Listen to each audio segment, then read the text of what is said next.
Hello, this is Corner Invest. Today I'll be talking about a stock that I'm planning to make 10% of my entire portfolio. So in today's video, we'll be covering a few things. We'll be covering the stock that I'm planning to make 10%, StarBucks, as well as Evolution Gaming's earnings, as well as some metrics to look out for whenever you're going through a balance sheet, an income statement, as well as a cash flow statement. So let me talk about the strongest moat in this entire world first, and this is called your network effect. So what network effect is when more people use your app. So for example, let's say Meta and Facebook, for example, when people use Facebook, it leads to more people using Facebook, will lead to more people using Facebook, and so on and so forth. And it's sort of like a self-fulfilling loop, which is causing Meta to have such a wide, impenetrable moat that no other social media company can take over. So in today's video, the company that I'm talking about has one of the widest network effect in this entire world, because if people stop using their products, then they will lose out on some form of earnings. So this company is none other than Visa. So Visa is an extremely boring business, but normally when you own boring businesses, it will lead to alpha. It will lead to a much higher quality portfolio as compared to all your different other hype stocks. Like for example, your Nubius, your SoFi and all that. So for Visa over here, yes, it's a boring business, but it is an extremely high quality boring business that will just compound over the next 10, 20 years or so forth. So why exactly am I picking Visa instead of MasterCard and American Express? So for MasterCard over here, the market share for MasterCard as compared to Visa is slightly lesser. So Visa holds a greater market share as compared to MasterCard. And in the US itself, Visa holds around a 61% market share, whereas MasterCard holds around a 25% market share.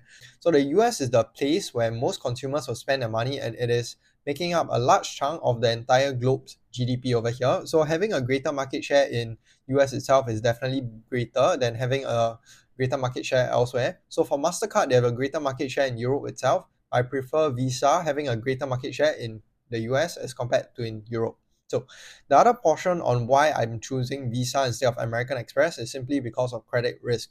So for American Express, they function sort of like a bank and an acquirer as well as an issuer itself. So what they do is they lend money, they issue cards, and they are a network provider as well. So they do all those things, and the problem with doing all those things is they have some form of credit risk when they lend out the money itself. So about 25% of their total income comes from net interest income. So that is when they lend money and then they charge an interest for the money that's being lent out. And I don't like that portion of the business because it is prone to default risk.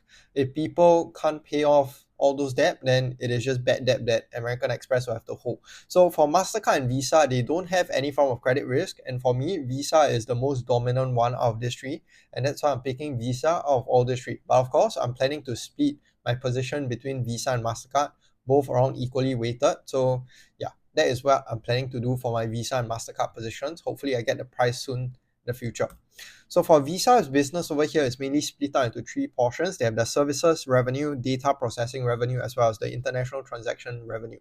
So the international transaction revenue is sort of like the cross-border one where you send money overseas, and that is the highest margin business and the greatest growth driver for Visa over here. And then you have the data processing revenue. What they do is they act as a middleman to finalize all the different payment transactions between different parties, and they do absolutely nothing. They just authenticate and they finalize the details, and then they send it to the people that are going to receive the money. And then the services portion is where they process the money. So again, they act as like a middleman. People pass their money and then they pass it on to the merchants and all that. So for Visa's tailwinds over here, there are a few. So digitalization, meaning to say when people convert more cash to paying online, that will lead to more earnings for Visa itself as more money is being processed online. And your secular tailwinds as well. So like for example, your GDP growth, your inflation, your increased trade between different countries, and then you have network effect as well. When consumers have a Visa card, merchants will have to use the Visa card. If not, they will lose out on earnings, and that will lead to more merchants basically accepting payment from Visa cards, and then which leads to more consumers and more merchants and so on. So it's like a loop itself. It's an incredible network effect that I like for this business over here. So for the tailwinds, there are three tailwinds over here that I'm going to highlight. So the first one is just consumer weakness. So when the US consumer, when the entire globe's consumer starts to slow down, that could hurt Visa's earnings. Second portion is antitrust issues. So for Visa over here, they have always faced antitrust scrutiny simply because they're sort of like a monopoly in the US already. And normally for monopolistic businesses like Visa itself, they will always face some form of antitrust issues. Same thing for Google, same thing for Meta. And then the last portion is just domestic network. So for example, here in Singapore, we have our own domestic network in the form of PayNow and PayLah. And then in other countries as well, in your Latin America, like Brazil, Argentina, they also have their own private payment networks. That could be a headwind as well for Visa. If they can't process all those different payments in the domestic country itself, that could hurt Visa's revenue in the future. But overall, as long as there's global trade, you could see Visa continually growing 10-15% or so every single year. So this is Visa's valuation over here. So Visa has historically traded at around a 30 to 35 times earnings. Currently now it's trading at around a 35 times earnings. I think for me, 28 times earnings is more than reasonable for this company. It is a company that has an extremely wide moat, and so assuming a higher multiple for such a predictable business is definitely fair. So for Visa over here, it has historically grown at a revenue growth rate of around 10 to 12% or so. So they do buybacks as well. They buy back around 2 to 3% every single year. So assuming a 13% EPS growth and a 28 times multiple, Visa at current prices is around fair value. It's around 9 to 10% or so. So for Visa over here, it is currently around fair value to slightly overvalued. And so I'm not planning to add to my position yet. I'm planning to add to my position at around $290. So that will be when I'll be adding into Visa again. So for Visa over here, the PE multiple is over here on the right. So the PE multiple now is currently trading at close to around a 40 times, is around a 35 to 40 times. And I think that PE multiple is slightly elevated. I would like for it to come back down to around 30 times, or around 25 times. That will be when I'll be heavily adding to Visa over here. Next stock that I'll be talking about is Starbucks. So Starbucks, they just recently reported their earnings and the stock was down around 6% during the day itself. So Starbucks over here is a company that is trading at around the 25 times earnings, below $100 billion market cap, and it's a legacy business over here. So for Starbucks, this is their earnings. So global comparative sales declined by 1%, driven by 2% decline in comparable transactions. And then North America comparable sales declined by 1%, and then the international comparable sales increased by around 2%. The company opened 213 net new stores in Q2, ending the period with 40,000 stores, 53 company owned and 47% licensed. Overall, if you were to look at the earnings itself, the earnings declined around, I believe, 38% year on year.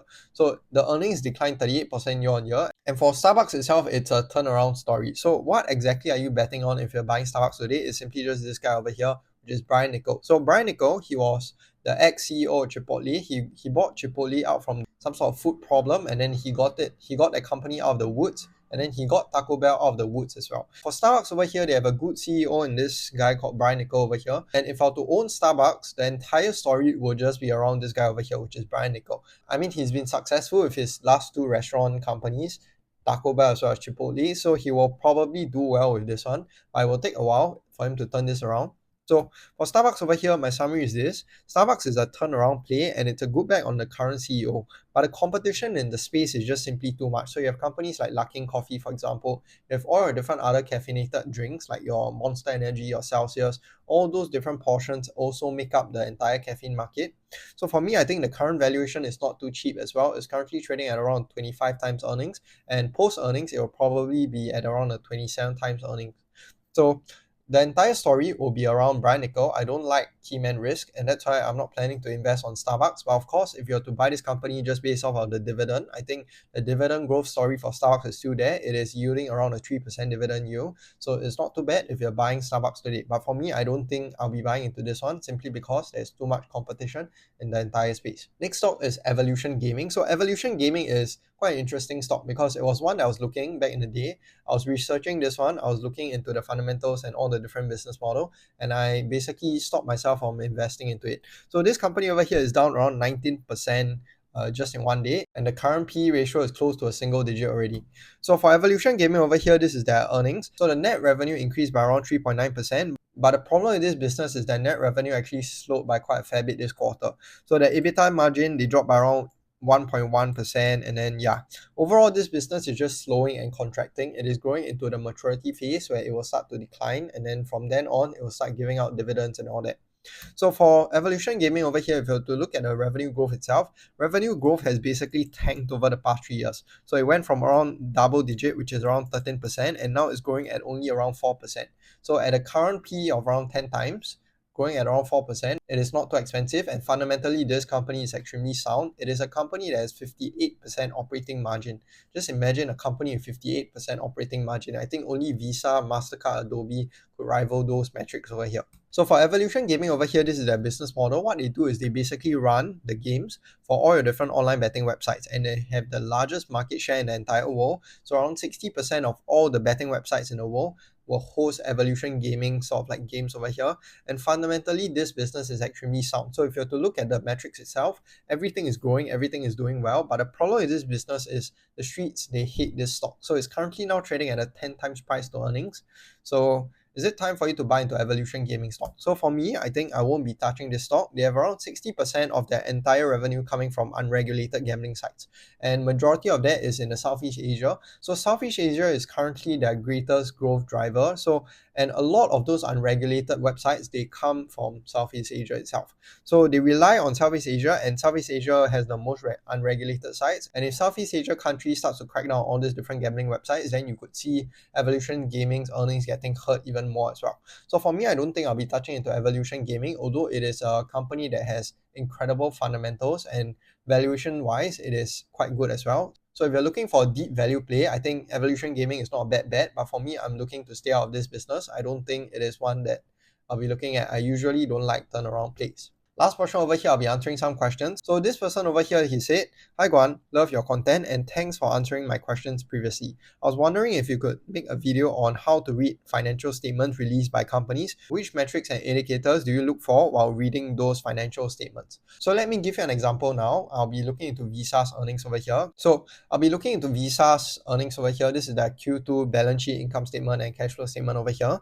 So let's start with the balance sheet over here. So normally for my companies, what I would like to look out for is on the balance sheet itself is I want the current assets to be higher than the current liabilities so that the current ratio is more than 1. So this means that let's say there's a credit shut, all these companies can immediately just pay off all their current debts. And so yeah, this is usually the safe bet for all your different companies. There's another metric that I look out for as well, which is your debt to EBITDA. So normally your debt to EBITDA, you want it to be lower than 3 times, because if you have a highly levered company, like for example SETS in Singapore with around a 10 times debt to EBITDA, that is dangerous, because if the interest rates were to rise, then their interest payments will rise and that will hurt their margins overall. So normally I want my current ratio to be 1 so that this company will never go bankrupt. And so for this portion over here, which is your balance sheet, I want companies to not grow their liabilities by so much. And I want my assets to overall grow as well so that the equity will grow as well. But overall for the balance sheet, there's nothing much to look out for unless it is a company that sells hardware. And if it sells hardware, then you want to look at this one, which is your accounts receivable. You don't want your accounts receivable to be much higher growing as compared to your revenue itself. It means that the company is seller financing, which is normally not good for your companies. So for example, if you were to look at Nvidia's balance sheet over here, they have a large increase in their accounts receivable over the past few months, which means that they are basically seller financing. They're basically realizing their earnings without collecting the money yet, and that is not usually what you want for all your different companies over here. And the next portion over here that I want to highlight is goodwill. So normally you don't want companies with a lot of the assets in goodwill. So goodwill is when a company, they basically acquire another company. So for example, Visa acquires another company for $10 billion. And if that company has only $6 billion of book value, then the goodwill portion will be the purchase price minus the book value itself, which is $4 billion. So normally you don't want goodwill to be extremely high, because if goodwill is very high, there could be two possible outcomes. Number one, the company overpaid for the business. Number two, they may have a goodwill write-down in the future, which will eat into their earnings overall. So this is not what you want to see when it comes to your balance sheet over here. But overall, I think the balance sheet, there's nothing much to look at. You just don't want the debt to be too high for any business in general. Next one over here is the income statement. So for your income statement, a few things to look out for. You want your revenues to be growing, obviously. You want your costs to not grow as much as your revenue itself. And you want your net income to grow as well. So overall income statement, so basically you want everything to just grow in this metric over here. You want the net revenues to grow, and then you don't want your operating expense to grow as much so that your operating income can grow. So this is the cash flow statement over here. Normally what I look out for is this portion over here, which is your stock-based comp. So stock-based comp is when a company pays its employees in the form of stocks instead of actual cash, because if a company pays in cash, then they will have to account for it in their income statement as well. So this portion over here is what I look at, because if a company issues a lot of shares and they give it to all the different employees, then it will dilute shareholders, it will cause the share count to increase, and this is normally not very good for all the different businesses over here. So normally you don't want your stock-based comp to be extremely high. You want it to be between 10 and 20% of the entire free cash flow. If not, it will be too high. But for a lot of software companies, for a lot of tech companies, they have extremely high stock-based comp, which is not what I like. Next portion over here to look at is your purchase of property, plant and equipment. So this is your capex over here. So normally you don't want your capex to be extremely high because this means that the company is extremely capital intensive. So for Visa over here, it is extremely capital light. The capex over here is only $672 million as compared to an operating cash flow of around $10 billion over here. But for all your different big tech companies, like for example your Mac 7 companies, they have extremely high capex simply because they are investing into AI. And so if a company is able to use the capex and achieve a good ROI, then I don't have a problem with it. But usually for my companies, I want them to be low capex so that they're capital light. They can just do nothing and continue earning money over time. So what you can do over here is to find your owner's earnings, or in other words, your free cash flow. So what you can do is you can take your operating cash flow, which is $10 billion over here for Visa, and then take away your share-based compensation, which is your stock-based comp, and then take away your capex over here, which is your purchase of property, plant and equipment, and then you will get your owner's earnings, which is your free cash flow. And that free cash flow is normally the amount that a company can use to give out dividends, can do buybacks and all that. And that is usually the amount that a company can basically give to its shareholders over time. So you want your free cash flow to be increasing over time, and that is not reported in your GAAP earnings over here. Those you have to either compute it or you have to go and find it on your different financial websites and all that. But usually all your financial websites, they'll have free cash flow in the entire statement over here. So other than that, there's nothing much to look out for. Basically, it's just everything increasing over time. I hope you guys have found this one useful and invest safe.